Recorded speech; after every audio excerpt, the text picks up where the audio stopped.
महाभाष्यम् इति अंशम् अधिकृत्य विस्तृतं व्याख्यानं कर्तुम् अस्माभिः आहूतम् आचार्य कराड सुब्रह्मण्य महोदयान् सम्प्राप्ते महाभाष्यस्य उपरि महाभाष्यम् अधिकृत्य विस्तृतं व्याख्यानं कर्तुम्।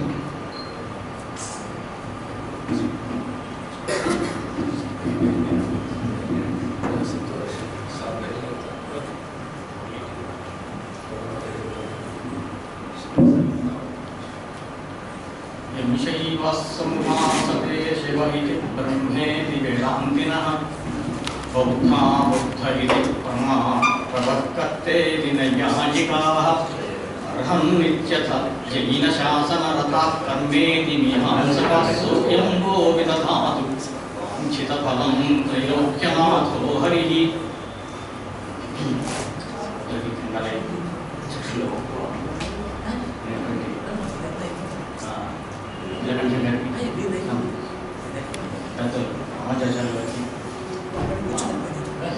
శిష్యులు శ్రీనివాస గారికి నమస్కారం.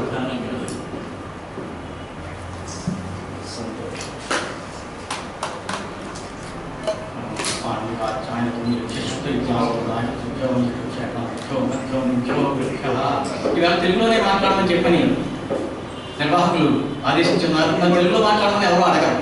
అది ఇంగ్లీష్లో సామాన్యంగా సంస్కృతం హిందీలో అలా అవుతుందన్నమాట. కాబట్టి ఇది రకమైన కోతికి కొబ్బరికాయ తగ్గినట్టు ఒక రకమైన అదృష్టంగా భావిస్తున్నాం తెలుగులో మాట్లాడే అందులో మహాభాష్యం. అయితే అసలు ఏమిటి సంగతి, ఏంటి సమాచారం ఏంటి, ఈ మహాభాష్యం ఏంటి, పతంజలి మహర్షి ఎందుకు రాయవలసి వచ్చింది, దీని కథ ఏమిటి, విషయం అనేది ప్రశ్న. లోకంలో దోషాలు 3 రకాలుగా ఉంటాయి. శారీరక దోషాలు, మానసిక దోషాలు, వాక్ దోషాలు అని చెప్పి పతంజలి మహర్షి ఏం చేశారంటే ప్రజలందరికీ కూడా ప్రజల సుఖాన్ని కోరి, అంతేగాని మన పేటెంట్ హక్కుల కోసం కాదు అని చెప్పడం అన్నమాట. ప్రజాహితాన్ని కోరి 3 రకాల గ్రంథాలను రచించాడు. మానసికం అయినటువంటి దోషాలు, మనస్సు సుశుద్ధ సంహితలో సుశుద్ధుడు అంటున్నాడు ఈ అధిష్టానం ఏమిటయ్యా, నీ వైద్యకానికి అధిష్టానం ఏమిటంటే మన శరీరం, మనస్సు మందులు వస్తుంది, ఆ తర్వాత శరీరం వస్తుంది. నువ్వు ఎన్ని మందులు వాడినా నీ మనస్సు సరిగ్గా లేదంటే ఏం ప్రయోజనం లేదు. అందుకోసం యోగానుశాసనం హిరణ్యగర్భుడు దీనికి కర్త అని చెప్పని పురాణాలు. తర్వాత అనుశాసనం, యోగానుశాసనం రచించాడు మానసిక దోషాలని పోగొట్టడం కోసం. దాంట్లో యమనియమాసనాన్ని అష్టాంగాలు ఉన్నాయి, అది ప్రస్తుతం మనం చర్చించలేదు. శారీరకమైన దోషాలను పోగొట్టడం కోసం అని చెప్పి చరక సూత్రం అని చెప్పి గ్రంథాన్ని రచించాడు. ఆ సూత్రాలు పూర్తిగా మనకి లభ్యమానం కావడం లేదు, కొన్ని మాత్రమే ఉన్నాయి. 3వది వాగ్దోషాలు ఉన్నాయి. ధర్మార్థకామ మోక్షాలు 4 పురుషార్థాలు అని చెప్పని మన సంప్రదాయంలో ఉపనిషత్తుల్లో అక్కడ ఉంది. దాంట్లో వాక్కు యొక్క శబ్దం యొక్క ప్రయోగం ద్వారా కూడా మనం ధర్మాన్ని సంపాదించాలి అనేటువంటి ఒక విశిష్టమైనటువంటి ప్రక్రియ భారతీయ సంస్కృతిలో అనుచారంగా ఎప్పటి నుంచో ఎప్పుడుందంటే అనాది నిధానపరమ, అది ఎప్పుడుందో తెలియదు మనకి. అలా అనుచారంగా దాన్ని నిత్యం అని చెప్పంటాం. దీని యొక్క మొదలు చివర తెలియదు, దాన్ని నిత్యం అని చెప్పంటుంది. ఆ రకంగా శబ్ద ప్రయోగం ద్వారా ధర్మాన్ని సాధించాలి అంటే సాధు శబ్దాలని, సాధు శబ్దం అంటే శబ్దం ఉన్న వ్యాకరణం చేతను ఇది సాధు భేదము అని చెప్తుంది. ఇదేదో విధాలు పరిచయం అని చెప్పని భేద అనే శబ్దం వ్యుత్పన్నం అవుతుంది అని చెప్పని వాటి మహర్షి చెప్పారు. కాబట్టి భేద అనేటువంటిది శబ్దము లేక సంశబ్దం. భేదము, భేదము, భేదము మరీ బలహీనంగా ఉన్నాం.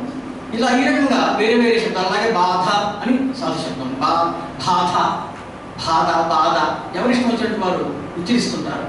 ఈ ఉచ్చరించడం మనిషి నుంచి మనిషికి, గృహం నుంచి గృహానికి, ఊరి నుంచి ఊరికి, దేశానికి దేశానికి కూడా మారచ్చు. పతంజలి మహాభాష్యం అంటున్నాడు గావి, గౌ అనేటువంటిది సాధు శబ్దం అయితే గావి, గోణి, గోత, గోపదరిక ఇచ్చేవ మానయ. ఇదే కాదండి, నేనేం అంటే పూర్తిగా పరిగణన చేయడం అసాధ్యం, అనేకం ఉంటుంటాయి. కాబట్టి సాధు శబ్ద ప్రయోగం ద్వారా ధర్మాన్ని సాధించవచ్చు. అపశబ్దాలను ఉచ్చరించినట్లయితే అధర్మం వస్తుంది. అపశబ్ద జ్ఞానం చేతం కాదండి.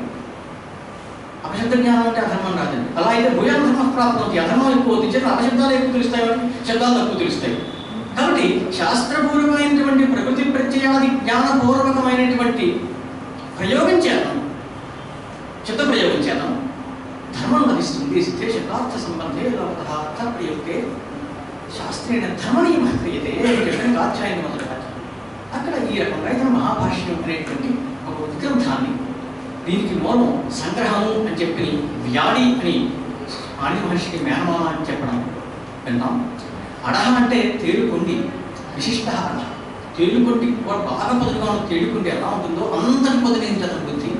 వ్యాడి గారి అబ్బాయి వ్యాడు కొడుకు వ్యాడి అతని అని చెప్పి తస్యాపత్యం అర్థం ఈ పరిచయం వచ్చింది. వ్యాడి అని చెప్పింది. ఆయన సంగ్రహం అని చెప్పి 1,00,000 శ్లోకాత్మకమైనటువంటి గ్రంథాన్ని రచించాడు. మంత్రాలు మొత్తం వేదాల్లో ఉన్నవి 1,00,000, ఇవి 1,00,000, వ్యాకరణంలో 1,00,000, జ్యోతిషంలో 4,00,000 శ్లోకం ఏదో ఉంది. అంత రోజుగా వెళ్ళడం లేదు ఇప్పుడు.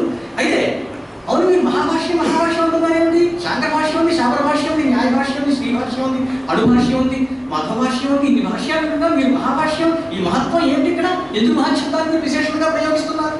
ప్రశ్న. సరే, రకరకాల సమాధానాలు చెప్పిన తర్వాత నాగేష్ భట్టు మొదట్లోనే ఉద్యోగంలో అన్నాడు, వేరే వేరే భాష్యాల్లో అవి అంటే శాపర భాష్యం కానీ, న్యాయ భాష్యం కానీ, శాంకర భాష్యం కానీ అవి వివరణాత్మకమైనవి. పాణి మహర్షి సూత్రాన్ని తయారు చేశారు. దాంట్లో ఎక్కడైనా కష్టంగా ఉండవు కానీ కొన్ని పేర్కొనకుండా అవే అర్థమవుతాయి అని వదిలేసిన వాటిని కానీ కాత్యాయన మహర్షి మొదలైన వారు వార్తికాలు రచించారు, అమెండ్మెంట్స్ అన్నమాట. ఈ రెండింటినీ తీసుకుని తన వాక్యాల్ని స్వపదాన్ని తన పదాన్ని కూడా తన వ్యాఖ్యానం చేస్తాడు. దాన్ని భాష్యం అంటారు. అటువంటి మహాభాష్యాన్ని ఈయన రాస్తున్నాడు. రాస్తూ ఏం చేస్తున్నాడు మధ్యలోను? ఇష్టి ఈ శబ్దాలు శాస్త్ర సమ్మతమైనవి అని చెప్పని పాణి మహర్షి స్థాయిలో సూత్రకారుడు వార్తికకారుడు స్థాయిలో తనే ఈ శబ్దాలకి సాధుత్వం ఉంది అని చెప్పి ఇష్టిని ప్రకటిస్తున్నాడు. ఇది ఇతర భాష్యాల్లో ఈ లక్షణం లేదు. అందుకోసం మహత్వం అండి అని చెప్పి నాగేశ్వరుడు వివరణ రాసుకొచ్చాడు. ఇంకోటి ఏంటంటే సకల దర్శనముల యొక్క సకల దర్శన న్యాయ బీజములు కూడా మహాభాష్యంలో ఉన్నాయి. ఇది ఇతర భాష్యాల్లో మనం తలా చూడం. ఎవరు తీసుకున్నప్పటికీ ఇందాక వారు అంటున్నారు ఏమిటంటే సమయ విద్వాంస వైయాకరణ, అది కావ్యప్రకాశంలో కానీ ధన్యాలోకంలో కానీ మరి ఎవరినైనా తీసుకోవాలి ప్రమాణంగా ముందరన్నట్లయితే వ్యాకరణమోత్వా సర్వ విద్యానం, వ్యాకరణం సర్వ విద్యలకి మూలం కాబట్టి పవిత్రం అధివిద్యం ప్రకాశతే. వాక్యప్రయంలో దీని గురించి చెప్తున్నాం, వ్యాకరణం గురించి. ప్రతి విద్యలోనూ కూడా ఇది ఈ వ్యాకరణం అనేటువంటిది శబ్ద సాధుత్వం గురించి చెప్పేటువంటిది కాబట్టి అది అత్యంత ముఖ్యమైనటువంటి కాబట్టి మహాభాష్యం అన్న పేరు అందుకు వచ్చింది. అయితే పతంజలి మహాభాష్యం ప్రారంభించాలి. ఎలా ప్రారంభించాలి? అసలు అప్పుడు ఉన్న పరిస్థితి ఏమిటి? పాణి మహర్షి రాకపోవడం భాష యొక్క స్థితి ఏమిటి? వైదిక శబ్దాలకి వాటికి సంబంధించిన వ్యవహారాలు అవి కూడా అసంపూర్ణంగానే ప్రాతిశాఖ్యాలు అంటే ప్రతి శాఖ, జ్యోతిశాఖ, ఈ సామశాఖ, ఇలా ఒక్కొక్క శాఖకి వాటి విడివిడిగా ప్రాతిశాఖ్యాల గ్రంథాలు ఉంటూ వచ్చాయి. ఐంద్రము, చాంద్రము, ప్రాశబ్దము ఇత్యాదిగా లౌకిక శబ్దములకు వేరే వ్యాకరణం వచ్చాయి. ఏమిటంటే భేదము అని చెప్పని చాలా మంది ఏమనుకుంటారంటే వైదిక శబ్దాల్లో అంటే మంత్రాల్లో వాటిలో అగ్ని, రోహితం, యజ్ఞశ్చదేవ, ఉత్పజం ఇత్యాదుల్లో స్వరం ఉంటుంది, లోకంలో స్వరం ఉండదు.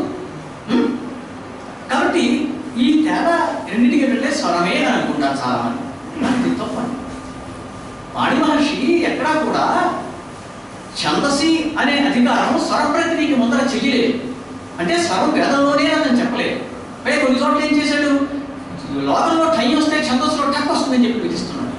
ఛందసి ఠై, లోకంలో టక్ వస్తే ఛందసి ఠై అంటున్నాడు. అంటే ఏంటి? ఈ స్వరం అనేటువంటిది వేదంలో ఉంది, లోకంలో ఉంది. అయితే మమటాచార్యుడు చెప్పినట్టు లోకంలో దానికి ఆధారం లేదు. ఒక బాబుస్వరం తప్ప పెద్దగా స్వరాన్ని పట్టించుకోవడం లేదు లోకంలో. అందుకోసం వేదం స్వర ప్రధానమైనటువంటిది. లోకంలో కూడా స్వరం ఉన్నప్పటికీ కూడా దాన్ని ఎక్కువ ఆదరించడం లేదు జనాలు అని తాత్పర్యం. అయితే అంతకు ముందర ఉన్నటువంటి ప్రాతిశాఖ్యాన్ని అంటే వైదిక వ్యాకరణాలని చెప్పండి, లౌకిక భాషలో ఉన్నటువంటి వ్యాకరణాలని రెండింటినీ కలిపి పాణి మహర్షి ఒక 3986 సూత్రాలు మొత్తం కట్టి బిగించేసి, అది సామాన్యమైనటువంటి ప్రక్రియ కాదు, అసలు కష్టసాధ్యం. ఇటువంటి వాడు ఎందుకంటే శంకరాచార్యులు తన భాష్యంలో కూడా పాణిన్యాదీనాలుగా తతోపి అధికతర విజ్ఞానమయ ఇది లోకే ప్రసిద్ధం. లోకం అంటున్నారండి. పాణి మహర్షి ఆయన చెప్పినది ఎంతైతే ఉందో దానికంటే ఎక్కువే ఆయనకి తెలుసును. మీరు ఎవరైనా ఉపన్యాసం అడగండి, ఆయన కొన్ని విషయాలు చెప్తాడు, ఆయనకి అన్నీ తెలుసుకునే కాదు కదా అని చెప్పి శంకరాచార్యులు చెప్పుకొచ్చారు. శంకరాచార్యులు గుండి బాదుకున్నారు ఈ పాణి మహర్షిని చూసి. అంటే వెళ్ళాం మహాభాష్యం దగ్గర మొదలంటే మహాభాష్యం అత చెప్తాము శాస్త్రం. లోకంలో కలవాక పదవాక్య ప్రమాణ శాస్త్రం అని చెప్పి 3 ఉన్నాయండి. పదశాస్త్రం అంటే వ్యాకరణం, వాక్యశాస్త్రం అంటేనేమో మన మీమాంస, పూర్వమీమాంస, ఆ తర్వాత న్యాయశాస్త్రం అంటేనేమో న్యాయ విశేషణం. ఈ ఏ పండితులైనప్పటికీ, ఏ వ్యాఖ్యానం చేస్తున్నా, ఏ ప్రమాణంగా మాట్లాడుతున్నప్పటికీ కూడా అది ప్రమాణభూతము అంటే ప్రమాణమైనటువంటిది అని చెప్పడానికి ఒక ప్రమాణం ఏమిటంటే ముందర ఆ పండితుడు ఈ 3 దర్శన శాస్త్రాలు చదువుకుని ఉండాలి. వ్యాకరణం, న్యాయము, వ్యాకరణము, మీమాంస ఈ 3 చదువుకోండి. ఆ వ్యక్తి ఏదైనా వ్యాఖ్యానం చేసినా, ఏదైనా చెప్పినప్పటికీ కూడా అది ప్రమాణం కింద గ్రహించరు. కాబట్టి పదవాక్య ప్రమాణ పారావార పారీణాన్ని పదవాక్య ప్రమాణ జ్ఞానించాలి అంటున్నారు. ఈ పదశాస్త్రం అంటే వ్యాకరణం అంటున్నారు. అంటే పదాల గురించి చెప్తుందా? ప్రాధాన్యం జగదేశాహ భవంతి అని చెప్పిన న్యాయం. రాజుగారు గెలిచేయడం అంటారు. నిజంగా రాజుగారు యుద్ధంలోకి ప్రత్యక్షంగా వెళ్ళడం లేదో కూడా మనకు తెలియదు. ఆ యుద్ధం చేసింది, గెలిచింది, కారణభూతమైనటువంటి అంతా కూడా సైనికులు, మిగతా వాళ్ళే. అంతేకాని ప్రధానుడు రాజు కాబట్టి ఆ రాజుగారు గెలిచేయడం అంటారు. అలాగే పదం ప్రధానంగా చర్చిస్తున్నారు ఇక్కడ. నేను శబ్దం గురించి వ్యాకరణంలో ఏం చర్చించారో చెప్తాను. పదం ప్రధానంగా చర్చిస్తున్నారు కాబట్టి ఇది పదశాస్త్రం. వాక్యం అర్థయత్వాదేవ వాక్యం సాకాంక్ష విభాగే స్యాత్ అని చెప్పి జమి మహర్షి వాక్య నిర్వచనాన్ని చెప్పుకొచ్చాడు. అదే మహావాక్య నిర్వచనం కూడా అయింది. నేను నా గ్రంథం మహావాక్య విషయంలో విస్తృతంగా దీని గురించి చర్చ చేశాను. 50 పేజీలు రకరకాల వైదిక ప్రయోగాలు తీసుకుంది. అందుకోసం అయితే వాక్యం ఒకటే చర్చిస్తుందా? కాదు. చిత్రం ఏంటంటే మీమాంసకులు వర్ణములకు అర్థాంతం ఉందండి అంటారు, స్ఫోటవాదం ఒప్పుకోరు. కానీ వాక్యాల నిర్వచనం వారే చెప్పారు. వాళ్ళు వర్ణం గురించి, పదం గురించి కూడా చర్చిస్తారు. 12 కానీ 24 కానీ న్యాయాలు ప్రధానంగా దాంట్లో ఉన్నాయి. ఒకప్పుడు న్యాయ దర్శనం అంటే మీమాంసే, న్యాయం కాదండి, న్యాయ విశేషాలు కాదు. తర్వాత మారింది ఈ పేరు. కాబట్టి న్యాయ కణికా కొన్ని గ్రంథాలు ఉన్నాయంటే న్యాయ శబ్దం అందులో ఉంటుంది. అక్కడ గ్రంథం యొక్క పేరులోనూ అది న్యాయం అంటే అక్కడ మీమాంస అనే అర్థం ఉంటుంది, న్యాయం కాదు. ఇంకా 3వది ప్రమాణ శాస్త్రం. ప్రత్యక్షానుమానాది ప్రమాణాలు. ఈ అంటే వైశేషికులు 2 ప్రమాణాలు ఒప్పుకున్నారు. ఏదైనా శబ్దం వ్యాఖ్యానం, శబ్ద ప్రమాణం, అనుమానం అంతర్భవించిందన్నారు. ఏమైనా కానివ్వండి, ప్రత్యక్ష అనుమాన ఉపమాన శబ్ద ప్రమాణాలు ఒప్పుకున్నారు నైయాయికులు. ఏమైనా కానివ్వండి, ప్రమాణాల విషయం వచ్చేసరికి విశేషంగా కృషి చేసి ప్రధానంగా దాన్ని చర్చించారు. పక్కన ఆప్తవాక్యం శబ్దహాని రకంగా పదం గురించి, వాక్యం గురించి, వీటికి సంబంధించిన చర్చ కూడా మహావాక్యం దాకా కూడా ఉంది ప్రమాణ శాస్త్రంలో. కానీ ప్రమాణాన్ని ప్రధానంగా చర్చించడం చేతం ప్రాధాన్యం జపదేశాహ భవంతి అనే న్యాయం చేతం దానికి న్యాయ శాస్త్రము అనేటువంటి పేరు న్యాయ విశేషాలకు వచ్చింది. ఇది పరిస్థితి. మీరు పదశాస్త్రం అన్నారు కదా, మహాభాష్యం మొదట్లో పతంజలి ఏమంటున్నాడు? శబ్దానుశాసనం. వ్యాకరణం అంటే వ్యాక్రియంతే అపశబ్దేభ్య సాధుశబ్దా పృథక్ క్రియంతే అనేది వ్యాకరణం. వ్యాకరణం అనేటువంటిది ఒక ఉపకరణం. దేని ఉపకరణం? లోకంలో సాధు శబ్దాలని, అసాధు శబ్దాలని రెండింటినీ ప్రయోగిస్తున్నారు. వాడికి ఆకలి వేస్తోంది, పతంజలి అంటాడు అతను మాంసాహారం తిన్నా ఆకలి నిండుతుంది. విశ్వామిత్రుడు కుక్క మాంసం తిన్నాడు. ఇంకా వేరే భాషలు కొంతమంది వేరే మాంసాలు తిన్నారని ధర్మశాస్త్రాల్లో ఉంది. అది మనసులో పెట్టుకుని పతంజలి ఏమంటున్నాడంటే మాంసాధిపతి కుక్క మాంసాలు వచ్చారు కూడా మనకి ఆకలి తీరుతుందండి. అయితే రామాయణంలో పంచమఖాపక్ష్యా ఇత్యాదిగా నియమం చేస్తున్నాడు అక్కడ. అది నియమం. ఏదైతే పరిసంఖ్య అని చెప్పిన మీమాంసకులు అంటారో దాని వ్యాకరణంలో నియమం ఉంటారు. అది ఆల్రెడీ ప్రార్థిస్తుంది, నువ్వు కొత్తగా ఏం తెచ్చిపెట్టక్కర్లేదు. జ్యోతిష్ఠమే సకకామయ్య చేత అంటే జ్యోతిష్ఠం యాగం వాడు చేయబోవడం లేదు కాబట్టి విధి నువ్వు చెప్తున్నావు పిలిచి యాగం చేయవయ్యాలి. ఇక్కడేంటి ఆకలి వేసింది వాడు, ఏదో ఒకటి తింటాడు వాడు. ఎవరికి ఇది తింటే నీకు ధర్మం, ఇది తింటే అధర్మం. ఈ స్త్రీ దగ్గరికి వెళ్ళడనేటువంటిది ఖేదం అన్నమాట. పతంజలి ఖేదం అంటే ఖేదైంది, ఇది ఖేద కామం అన్నమాట. అది తర్వాత దుఃఖాన్ని రప్పిస్తుంది. దాని చేత ఒక స్త్రీ దగ్గరికి పెడుతున్నాడు. ఏ స్త్రీ దగ్గరికి వెళ్ళాలి, ఏ స్త్రీ దగ్గరికి వెళ్ళకూడదు అని చెప్పి నియమం చేస్తున్నాడు. ఎందుకు నియమం అంటే ధర్మార్థం. ధర్మాయ నియమ, ధర్మ నియమం. ఇది ధర్మం, ఇది అధర్మం. ఈ ధర్మశబ్దం చాలా మంది బయట రిలిజియన్ అలా ఇలాగనే ఇష్టం వచ్చినట్టు అనువాదిస్తున్నారు. ఈ అనువాదాలంటే ఒప్పుకోవాలంటే ధర్మం అంటే ధర్మమే, యోగం అంటే యోగమే, శబ్దం అంటే శబ్దమే, పుణ్యం అనే మాటకి పుణ్యమే. ఇంగ్లీష్ పదం లేదు. పాపం అంటే సిన్ అంటారేమో అనలేదు. అయితే ఏం జరిగింది? పతంజలి మహర్షి శబ్దానుశాసనం అంటున్నారు. కాబట్టి శబ్దముల ప్రయోగం ద్వారానే నీకు లభిస్తుంది, ఏది ధర్మం లభిస్తుంది. తద్వారా శబ్ద బ్రహ్మణి నిష్ణాత పరబ్రహ్మాధిపేక్షతే అని చెప్పి శాంతి పర్వం. శబ్ద బ్రహ్మణి దే బ్రహ్మణి వేదితవ్య అని చెప్పి అక్కడ ఉన్నారు. శబ్ద బ్రహ్మ పరం చేయదు. శబ్ద బ్రహ్మ పరబ్రహ్మ అని 2 రకాలుగా ఉన్నాయి. దీంట్లో శబ్ద బ్రహ్మణి నిష్ణాతుడైన వాడు పరబ్రహ్మని చేరుకుంటాడు అని చెప్పి శాంతి పర్వం. బాగా అంచేత వైయాకరణలు ఏమంటారంటే శబ్ద బ్రహ్మ అనేటువంటిది ఉంది, దాన్ని అంగీకరించాలి అంటారు. అద్వైతంలో వెళ్ళేసరికి సమస్య ఉంది. అక్కడ వాళ్ళు విశేషమైన నిర్వికల్పకమైన బ్రహ్మనే ఒప్పుకోవాలి. అయితే నీ శబ్ద బ్రహ్మ అంటాడు, రేపు ఆయన ఒకటి రూప బ్రహ్మ అంటాడు, ఇంకొకటి రసబ్రహ్మ అంటాడు, ఉంటాడు, ఎవరి శబ్దంలో బ్రహ్మ తయారైపోతారు, ఇది కొంత నిలుగుతుంది. అందుకోసం మనం శంకరాచార్యులు ఏం చేశారంటే ఈ స్ఫోటవాదం కానీ శబ్ద బ్రహ్మ కానీ ఏవి కూడా మాకు వల్ల కాదని చెప్పని దేవతాధికరణంలో ఖండించారు. అది పక్కన పెడదాం కాసేపు. మీరు శబ్దానుశాస్త్రం ఉన్నారు కదా, ఏం పదానుశాస్త్రం ఏంటి కదండి? వ్యాకరణం పదశాస్త్రం ఉన్నారు కదా మీరు, పదశాస్త్రం పదానుశాస్త్రం అండి. అనుశాస్త్రం అంటే అనుశిష్యంతే ప్రకృతి ప్రత్యయ విభాగ రూపేణ వివిచ్య బోధ్యంతే అన్నాడు. అది కదా ఇక్కడ ప్రకృతి ప్రత్యయాన్ని విభాగించేతను శబ్దముల యొక్క వ్యుత్పత్తి తెలియజేయబడుతుంది కాబట్టి అనుశాస్త్రం అంటారు.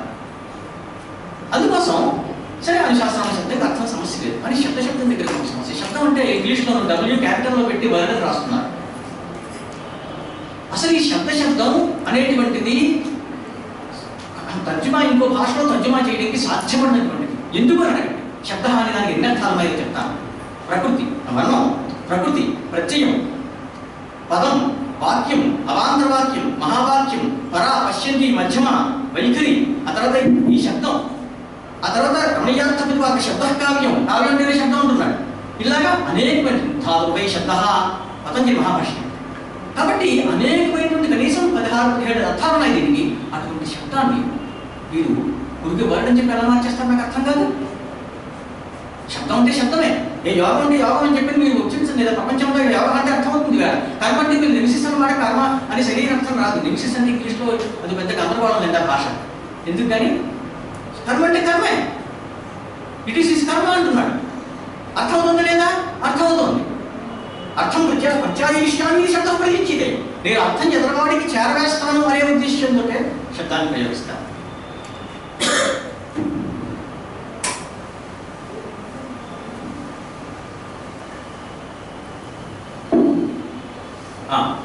అందుకోసం పతంజలి మహర్షి పాణిన్యాచార్యుల యొక్క అష్టాధ్యాయం తీసుకుని కాత్యాయనుడు మొదలైన వాళ్ళు మొదలైన వాళ్ళు రాసినటువంటి వార్తకాలను తీసుకుని ఒక మహా ఉత్కంఠాన్ని భాష్యార్థం అతి గంభీర అన్నాడు కలియుడు. ఇది నాకెక్కడ అర్థమవుతుందయ్యా బాబు, నేను మందమతిని అల్పమతిని, నేను అసలు మహాభాష్యం మీద వ్యాఖ్యానం చేయడానికి ప్రదీపం రాయడానికి పూనుకోవడమే అంత తెలివైన పని కాదు. కానీ హరినాహిత సేతున హరి భర్తృహరి వాక్యపదీయం అనేటువంటి గొప్ప గ్రంథం రాశాడు. దాని సహాయంతో నేను ఈ పెద్ద సముద్రాన్ని దాటడానికి ప్రయత్నం చేస్తున్నాను అంటాడు కలియుడు. అందుకోసం ఈయన పతంజలి ఏమంటున్నాడు, ఇది చాలా మంది పాఠం చెప్పేటప్పుడు క్షమించాలి, నేను గురువులను ఎక్కడ అభినందించలేదు, కానీ చాలా మంది శబ్దానుశాస్త్రం ఉన్నప్పుడు శబ్దంకి అర్థం ఏంటి అనేది ఎంతవరకు విచారం చేస్తారో తెలియదు. శబ్దానుశాస్త్రం అనుశాస్త్రం అనుశాస్త్రం చేస్తున్నాడు అనడం తర్వాత కేశం శబ్దానామైతే కానాంచ ఇలా పడగా వెళ్ళిపోతుంది. అనుశాస్త్రం అన్నప్పుడే గొడవంతాం. పతంజలి ఏమంటున్నాడంటే నువ్వు వర్ణం దగ్గర నుంచి ఏవో అయ్యో అక్కడ వర్ణాల దగ్గర నుంచి మహావాక్య పర్యంతం నేను చర్చిస్తాను. వాక్యంలో సముదాయ మహావాక్యం ఒక అర్థం ఎదరవాడికి చెప్పడానికి చిన్న అర్థం అయితే వాక్యం ప్రయోగిస్తాం. అదే కానీ కొంచెం పెద్ద అర్థం పెద్దదిగా ఉంది మహావాక్యం అంటే 2 వాక్యాలు కానీ అంతకంటే ఎక్కువ కానీ ప్రయోగిస్తాం. ఆకాంక్ష, యోగ్యత, ఆసక్తి అనే 3 ఏవైతే ఉన్నాయో ఆ 3 కూడా పదముల మధ్యలో ఉంటాయి వాక్యం అయితే, అవాంతర వాక్యముల మధ్యలో ఉంటాయి మహావాక్యం అయితే. పదములు అవాంతర వాక్యములు, పదార్థములు అవాంతర వాక్యార్థములు, వాక్యము మహావాక్యం. ఇది పరిస్థితి. రామాయణ మహావాక్యం, నారదస్యుడు తద్వాక్యం అంటున్నాడు బాలకాండలో. అదేంటంతమంది నారదుడు చాలా వాక్యాలు మాట్లాడాడే. చిన్న సమస్య ఉంది, లోపల మహావాక్యం అనే శబ్దాన్ని ఎక్కువ ప్రయోగించాలి. న్యాయవాక్యకి తాత్పర్య పరిశుద్ధి అనే గ్రంథంలో ఉదయనాచార్యుడు చెప్తున్నాడు. ఎందుకయ్యా అంటే ప్రత్యేగాత్మనేది వ్యాప్తి వారున్నాయి. సామాన్యంగా తత్వమసి అహిమాత్మ బ్రహ్మ ఇత్యాది 4 మహావాక్యాలు ఏవైతే లోకంలో వేదాంతంలో ప్రసిద్ధంగా ఉన్నాయో వాటినే మహావాక్యాలను లోకంలో కలుగు. నువ్వు మహావాక్యం అంటే అదే అర్థం అవుతుంది ఎవరిబడికి. కానీ అసలు మహావాక్యం అంటే వాక్యోచ్యంలో మహావాక్యం అని చెప్పి ఆలంకారికం సాహిత్య దర్పణం 2వ అధ్యాయం. అయితే వాక్యంలో సముదాయం ఉంటుంది. ఉదాహరణకి రామాయణ మహావాక్యం, భారతం మహావాక్యం. ఒక వ్యక్తి ఒక ఉపన్యాసం ఇచ్చాడు, అది ఒక మహావాక్యం. ఒక వ్యాసం రాశాడు మహావాక్యం. అంటే ఏంటి, అక్కడ ఉన్న అవాంతర వాక్యములన్నింటికీ కూడా ఆకాంక్ష, యోగ్యత, ఆసక్తి అనేటువంటి 3 లక్షణాలు ఉంటుంది. ఈ విషయంలో ఇదంతా మనసులో పెట్టుకుని ఇది కాకుండా పరాపశ్యంతి మధ్యమ వైఖరి అని చెప్పి 4 వాక్పరిమిత పదాన్ని ఏంటో విజ్ఞానం అంత లోతుగా గతాలకు పెడతాం లేదు. ఎందుకంటే ప్రధానంగా మనం మహాభాష్యం మీద ఇది బాగా కాబట్టి బోధన బాగా కాబట్టి ఈ మొత్తం విషయాలన్నీ చర్చించబోతున్నాడు పతంజలి. వాక్యం రెండు రకాలు. లోకంలో ఒక వ్యక్తి మాట్లాడుతున్నటువంటి అనేక వాక్యాలకి పరస్పరం సంబంధం ఉన్నప్పుడు మహావాక్యం ఉంటుంది. పాణినీయంలో మహర్షి ఏం చేశాడంటే కొంచెం పూర్వమీమాంస ప్రస్తావన తీసుకురావాల్సి వస్తుంది, లేకపోతే ఇది అర్థం కాదు. పూర్వమీమాంస లేనిదే అసలు అర్థం కాదు మీ వ్యాకరణం. మర్చిపోండి. దర్శ పూర్ణమాసాభ్యాం స్వర్గకామం ఏకేతాను. దర్శ పూర్ణమాసంతో స్వర్గం కావాలనుకున్న యాగం చేయాలి. అక్కడ ప్రథమభవాకాంక్ష అని చెప్పి ఉంటుంది. ఎలా చేయాలి? అప్పుడు సమిధో చేసి ఈరోజు తనోపాతం చేసేది ఇత్యాది రకంగా ప్రియాలు అనుయాలు అవి ఇవేమి చెప్పుకొస్తాను. ఈ అంగములు అంటారు గట్టిలో. యాగమేమో అంగి. అంగాంగి భావం పరస్పరం సంబంధం. అంగాంగి భావము, ఉపకార్యోపకారక భావము, గుణగుణి భావము, విశేష విశేష భావంలో ఇవన్నీ కలిపి మొత్తం అందులో పెట్టడానికి అంతర్వాక్యం కుమారులు పట్టు. అప్పుడు అంగాంగి భావం పరస్పరం ఉన్నారు. అంటే ఏంటి? విధిసూత్రం అనేటువంటి దాన్ని పాణి మహర్షి తీసుకున్నాడు.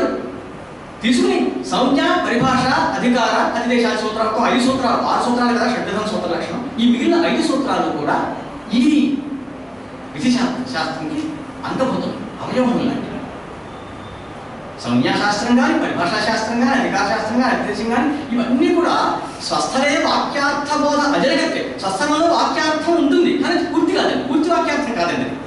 ఇది విధివాక్యంతో, విధి సూత్రంతో ఏకవాక్యత పొంది ఒక మహావాక్యంగా ఏర్పడి ఆదేశపడే వ్యతిరేకాదేశ కృష్ణైకత్వం అనే ఉదాహరణకి సరిపోతుంది. ఈ విషయం అసలు వ్యాకరణం పాఠం చెప్పేటప్పుడు స్పష్టంగా ఇలా చెప్పాలి అని. సరే, కాలక్రమేణా ఈ పఠన పాఠనాల్లో కొంచెం కనిపించట్లేదు బాగా. అయితే ఈయన ఎక్కడి నుంచి తీసుకున్నాడు? జైమిని మహర్షి విధినాత్ ఏకవాక్యత్వా స్తుత్యర్థైన విధీనామస్సు. వేదంలో అర్థవాదం అని చెప్పున్నాయి. స్తుతిపూర్వకమైనటువంటి, నిందాపూర్వకమైనటువంటి అర్థవాదం ఉన్నాయన్నమాట. ఈ అర్థవాదం ఎందుకు ఉపయోగిస్తాయంటే రాముడు గొప్పవాడు, ఆ అన్ని రాముడి గురించి రేపుగా పొగుడుతున్నాను. ఈ పొగడతకి ఏంటి? రామవత వర్తితవ్యం అని చెప్పడంలో తాత్పర్యం. రావణుడు చాలా చెడ్డవాడు, రావణుల్లా అని నేను చెప్పి అర్థం చెప్పడంలో తాత్పర్యం ఏంటి? రావణుల్లా ప్రవర్తించకూడదు. అయితే ఈ నిందార్థవాదం కూడాను స్థుతిలోకి వెళ్ళినమ్మాయి. తాత్పర్యం నహి నిందా న్యాయం అని చెప్పబడింది. నహి నిందా నింజం నిందితం ప్రయుజ్యతే కిందకి నిందితా ఇతరులు ప్రశంసితం. రామాయణంలో ఉన్న రావణ నింద రావణుని నిందించడానికి కాదు, మరి ఎందుకు? రాముడిని స్థుతించడం కోసం. ఇది మీమాంస చదువుకుంటేనే అర్థం అవుతుంది. ఒకవేళ మీరు రావణ నిందకి రావణ నిందే అర్థం అని చెప్పారనుకోండి, వేద ప్రాచేత సమాసి సాక్షాత్ రామాయణ అర్థం. అది వేదం. నువ్వు వేదం చదువుకున్నావా? నేను చదువుకున్నాను. వేదం 16 ప్రశ్నలే చదువుకున్నాను. వేదం చదువుకున్నావా? వేదం ఎక్కడైనా ఎవరైనా నిందించడానికి కనిపిస్తుందా? వేదంలో కనిపించదు. అటువంటిది వాల్మీకి మహర్షి రచించిన రామాయణంలో నిందుంటుందా?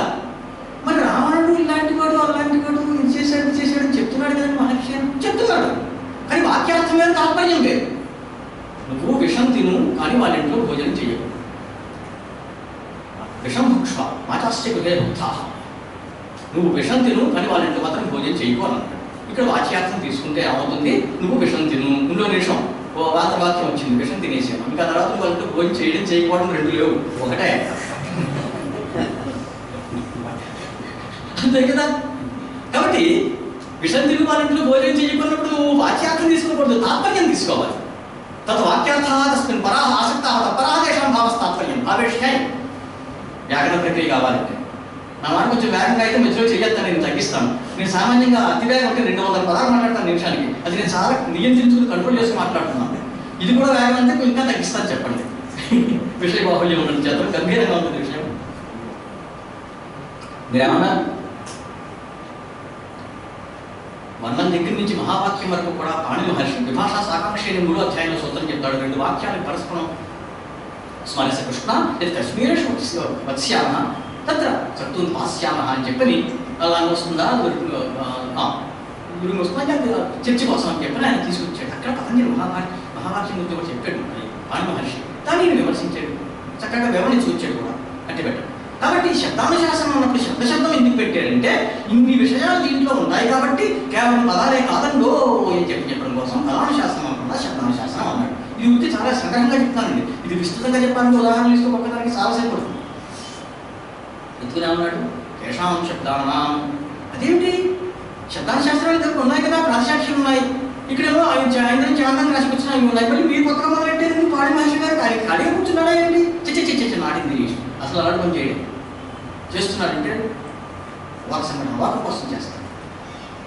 అక్కడ మీకు శబ్దాల లోకంలో ఏం జరుగుతుందంటే వేదాల్లో ఉన్న శబ్దాలు ఉన్నాయి, అసలు ముఖ్యమైనటువంటి లోకంలో ఉన్న శబ్దాలు. వేదంలో ఉన్న శబ్దాలకి లోకంలో ఉన్న శబ్దాలకి చిన్న భేదం ఏంటంటే భద్రంగానే విష్ణు యా దేవా కన్నేధి అని అంటున్నాడు, ప్రజాసహ అంటాడు, దేవాసహ అంటాడు. ఇలా అంటే ఏదైతే లోకంలో కన్నయ్యి అని చెప్తుందో అది అలాగే ఉండాలని ఏం లేదు. చంద్రసింహుడు వేదంలో చాలా చోట్ల ఈ విభక్తికి ఇచ్చే కానీ తర్వాత ఈ లింగం ఇచ్చి అవన్నీ మారిపోతుంటాయి ఆ శబ్ద యొక్క స్వరూపాలు. కొన్ని చోట్లే, అన్ని చోట్ల కాదు.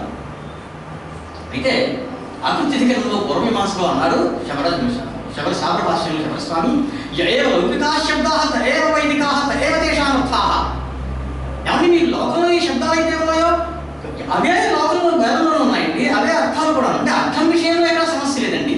శబ్దం యొక్క స్వరూపం విషయంలో అది కూడా కొన్ని శబ్దముల స్వరూప విషయంలో మాత్రమే కొంత ఇబ్బంది, అంటే మా తేడా ఉంటుంది.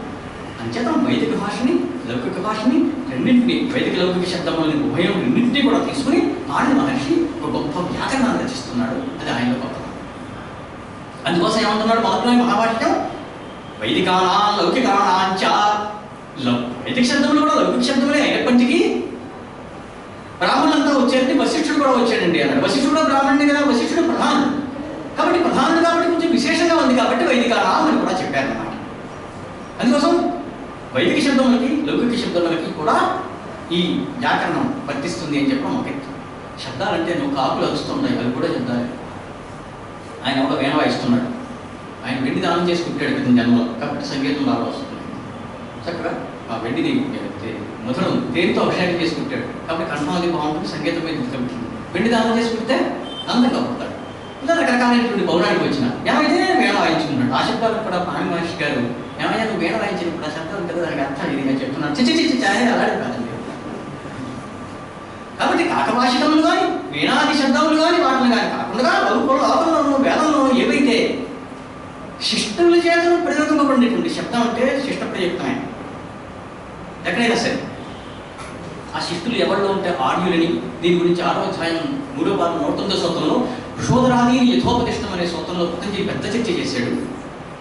చాలా భయంకరమైనటువంటి నియమాలను ఆచరిస్తున్నటువంటి వాడి శిష్యులు ఈ విషయం మహాభాష్యంలో ఉంది. నేను వేరే ఒక గ్రంథం రాశాను మహావాక్య విచారం కాకుండా theories of language oriental and accidental అని చెప్పని. ఆ గ్రంథంలో ఈ ఆర్యన్ ఇన్వేషన్ థియరీ AIT అంటారు. అంటే ఆర్యన్స్ అనే వాళ్ళు ఎక్కడ ఉన్నారు, వాళ్ళు ఈ దేశంకి వచ్చారు, వాళ్ళు ఇక్కడ పరిపాలించారు, వాళ్ళ తర్వాత వీళ్ళంతా వచ్చారు ఇలా అని చెప్పి కల్పించేశారు. వాళ్ళకి తెలుసున్నప్పటికీ బయట పెట్టలేదు. మనుస్మృతిలో కానీ అమరకోశంలో కానీ ఆయా పుణ్యభూమి మధ్యం విద్య హిమాలయో. నేను అమరకోశం 5వ సంవత్సరంలో చదువుకున్నాను చిన్నప్పుడు.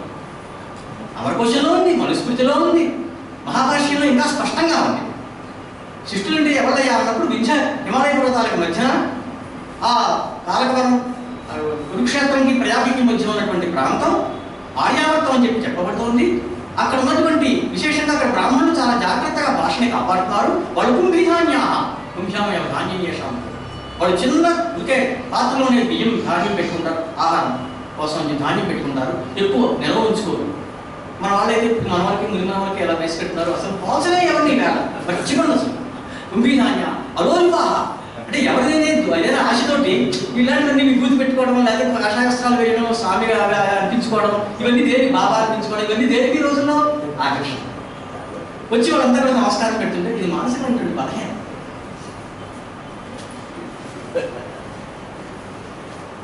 చిత్తశుద్ధి అంటే ఎన్ని పుష్కర స్నానాలు చేసినా, ఎన్ని దేవాలయాలు వెళ్ళినా, ఎంత ఖర్చు పెట్టినా ప్రయోజనం లేదండి.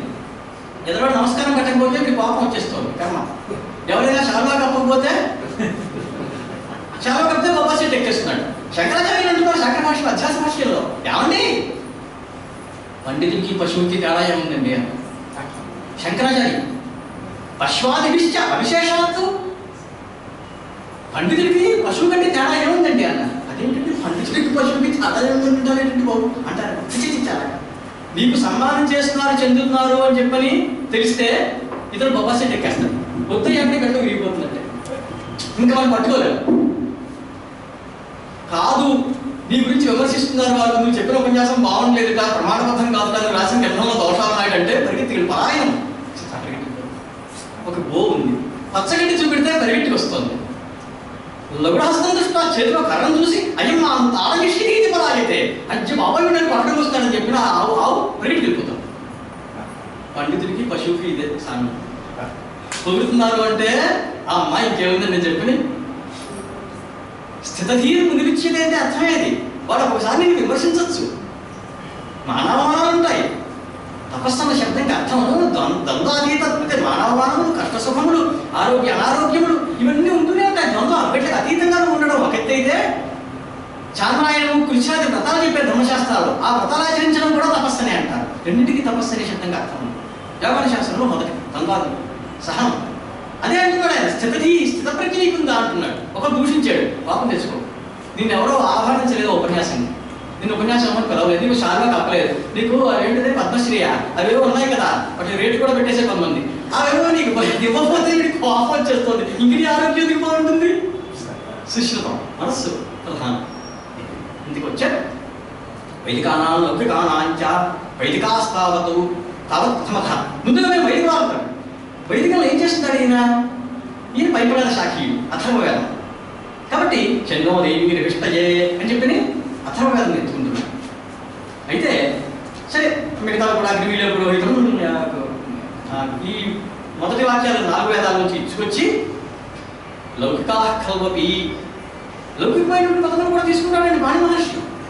గౌడశ్వ పురుషో హస్తి, ఇక్కడేమో పదములు తీసుకున్నాడు లౌకికములు అన్నప్పుడు, వేదంలో ఉన్నప్పుడు వైదిక పదములు చదివినప్పుడేమో వాక్యాలు తీసుకున్నాడు. ఎందుకుట మీరు వేదంలో కూడా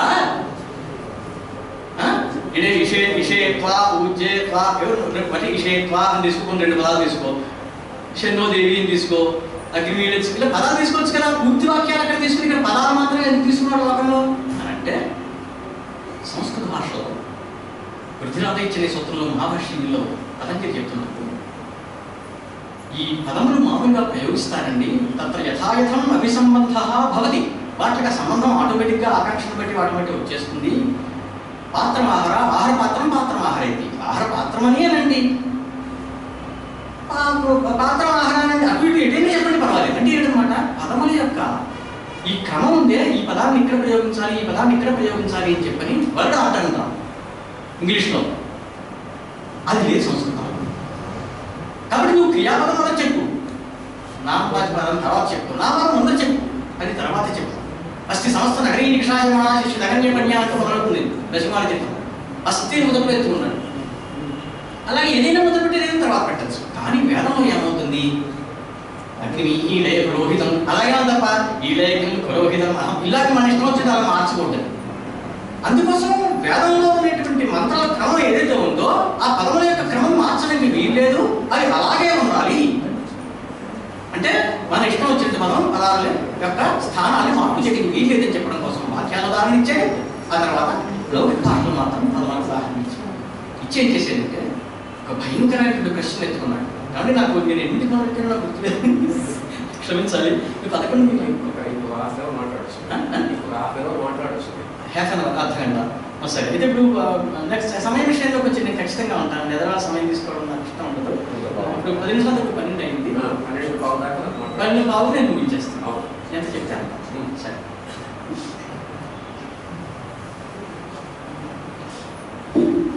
ఎందుకు చెప్తానంటే ఒకవేళ భోజనంకి వెళ్ళాను పెడితే ఆయన ఎవరికో మైక్ వీక్నెస్ అంట అర్థాన్ని, అంటే మా మనసు బలహీనత అనమాట. అది ఉంది కదా, ఆయన ఏం మాట్లాడతాను అన్నాడు. సరే మాట్లాడండి అన్నాడు. సరే అని వచ్చి మొదలెట్టాడు. ఎవరో తెలిసింది ఇక్కడ విద్యను అవిద్యను ప్రవేశంలో అంతా ఉన్నాడు అన్నాడు.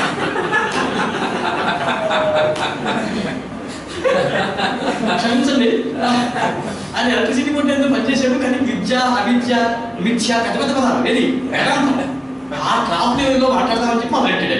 మొదటి అర్థం తెలుసో తెలియదు, రాసు తెలియదు. విద్యను అవిద్యలను ప్రవేశం వాళ్ళంతా ఉన్నారు అన్నాడు. అందరూ నిర్మాణంగా చూస్తారు.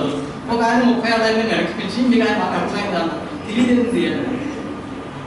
విద్య అంటే జ్ఞానం, ఇంచుమించు మోక్షం వచ్చినట్టే జ్ఞానం వచ్చిందంటేను అది ఉన్నటువంటి వాడు ఎక్కడెందుకు ఉంటాడు, ఈ భోజనాల దగ్గర ఎక్కడ అందులో ప్రవేశమైన తలకాయ.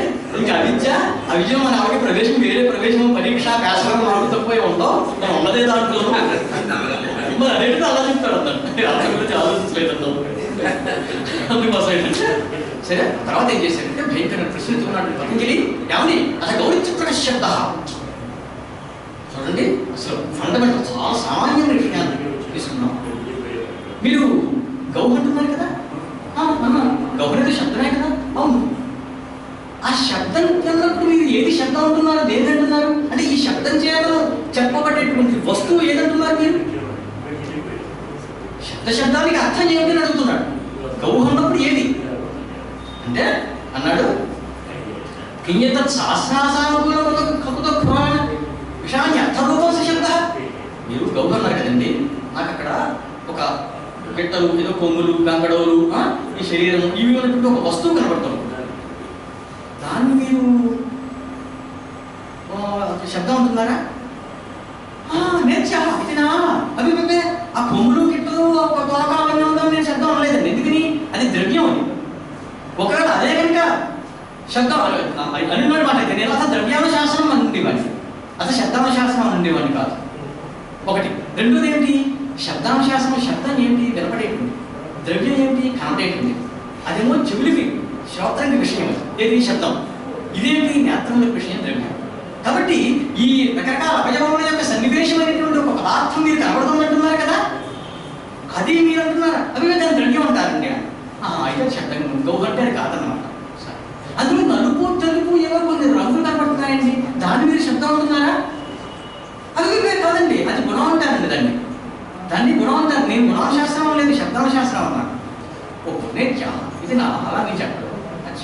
అది కొంచెం తోకతోటి ఊదుకుంటూ, దులుపుకుంటుంది, గావు తోలుకుంటుంది, ఏమో తోలుకుంటుంది, ఎవరేస్తోంది, ఏమో కొన్ని పనులు చేస్తోంది. అంటే కొన్ని క్రియలు కనబడుతున్నాయి.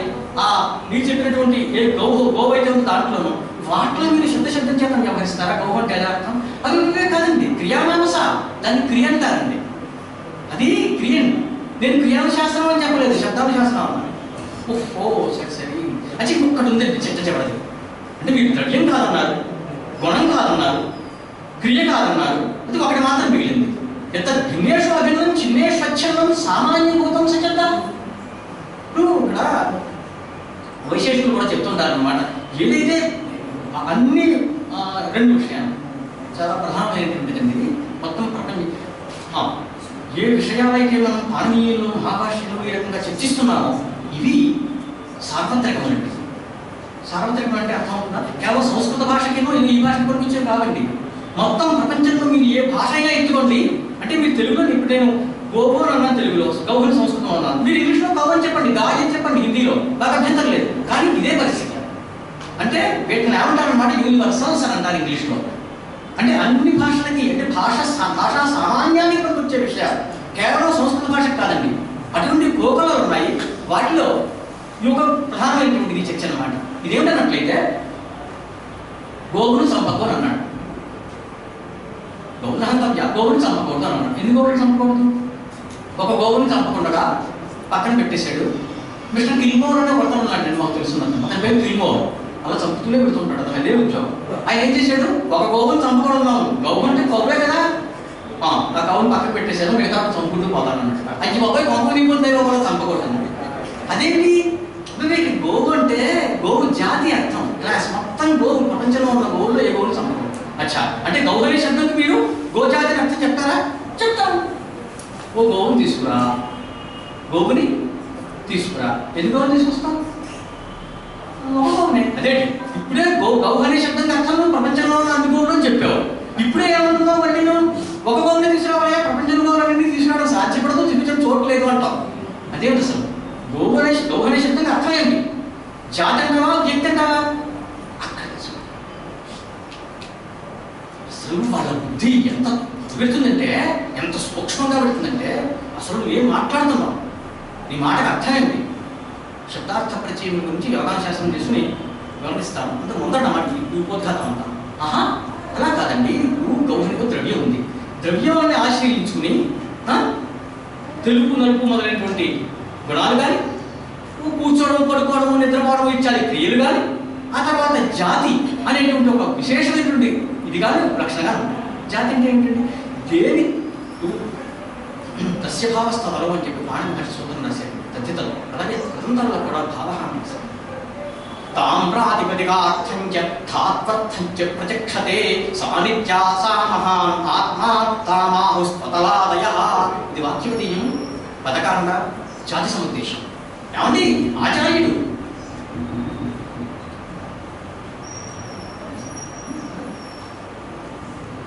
వీళ్ళు జాతి వ్యక్తి కలిపి ఉంటాయండి. గోత్రం అనేటువంటి జాతి అది లేకుండా గోవ్యక్తి ఉంటుందా? గోవ్యక్తి ఉంది, గోత్ర జాతి లేకుండా మీరు చూపించగలరా? కాబట్టి జాతి వ్యక్తి రెండు కూడా నాంతరీయకములు, అంటే కలిపే ఉంటాయి. ఇది లేకుండా అది ఉండదు, అది లేకుండా ఇది ఉండదు. అవి నిత్య సంబద్ధమైనటువంటివి. అటువంటిది భిన్నమైనటువంటి గోవుల్లో విడివిడిగా కనబడుతుంది. అన్ని గోవులు చచ్చిపోయినప్పటికీ చిన్నేషు అచ్ఛన్నం కాకుండా నిత్యంగా ఉంటుంది. దాన్ని సామాన్యము జాతి అని వ్యవహరిస్తారు. దాని నువ్వు గౌ అనే శబ్దం చేత అంటున్నావా అని చెప్పి ప్రశ్న.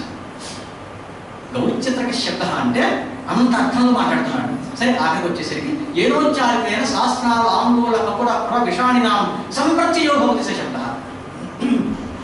అని చెప్పిన ఆయన ఇది చేసుకొచ్చాడు. దీనికి యోగాని శాస్త్రం 3వ అధ్యాయం 17వ సూత్రం ఏం చెప్తుందంటే, శబ్దార్థ ప్రత్యయానాం ఇతరేతరాధ్యాసాత్ సంకర తత్ ప్రవిభాగ సంయమాత్ సర్వబోధ రతజ్ఞానం. అన్ని పక్షుల యొక్క అన్ని జంతువుల యొక్క భాషల్ని అర్థం చేసుకోవాలంటే ఏమిటయ్యా మార్గం అంటే సంయమం అని చెప్పి ధారణ ధ్యాన సమాధుల నుండి సంయమం ఉంటాను. ఆ మూడింటి మీద కనుక పట్టు వచ్చినట్లయితే ఆ యోగి ఇతరమైన మొత్తం పక్షుల యొక్క భాష కారణం ఏది కానీ అర్థం చేసుకోగలుగుతాడు. ఇంచేతనట్లయితే శబ్దం ఏమిటి? గౌవు. అర్థం ఏమిటి? గౌవు. మీకు ఏ జ్ఞానం కలుగుతుంది? గో శబ్దం చేద్దాం. గౌవు. గౌరితి శబ్ద గౌరిత్యర్థ గౌరితి జ్ఞానం. వ్యాసభాష్యం యోగాన శాస్త్రం అదే విషయాన్ని పతంజలి మహాభాష్యంలో ఇక్కడ చెప్తున్నాడు. కాబట్టి నువ్వు అన్నటువంటి ద్రవ్యము, గుణము, జాతి, క్రియ అవన్నీ ఎలాగో ఉంటాయి. ఉంటున్నా సరే ఏ గోహని శబ్దం ఉచ్చరించడం చేతను ఏ స్పాట్ అయితే జనిస్తుందంటే అవతల వాడి మనసులో కూడా గోహనే శబ్దానికి అర్థం తెలుసు. అవి ఒకే రూపంలో ఉన్నాయి. గోహని అంటే శబ్దం, అర్థం, జ్ఞానం కూడా.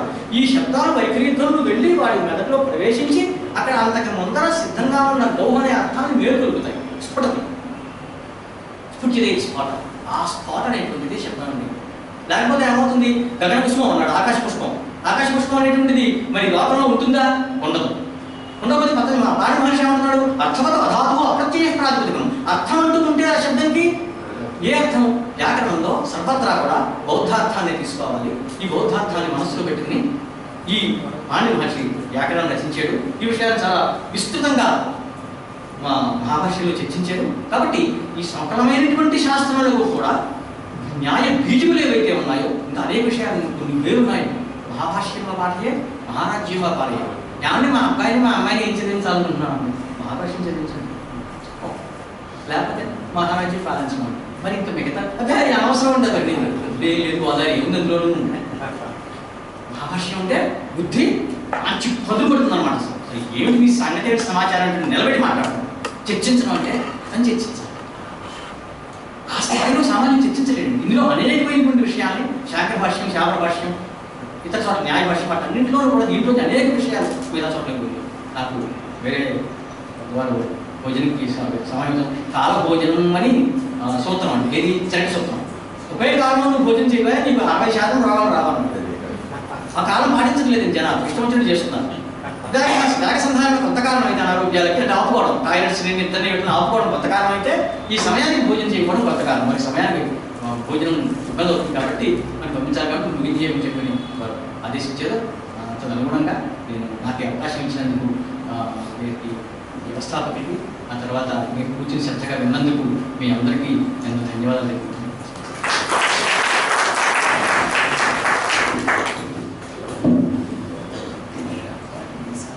ధన్యవాదాలు సార్. ఆచార్య కందాళి రామానుజాచార్య అహం सम्राटे पुराण सुब्रह्मण्य महोदय नाकवेन सम्मान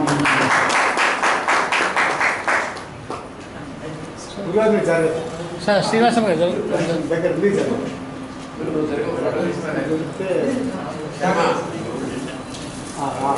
పక్కన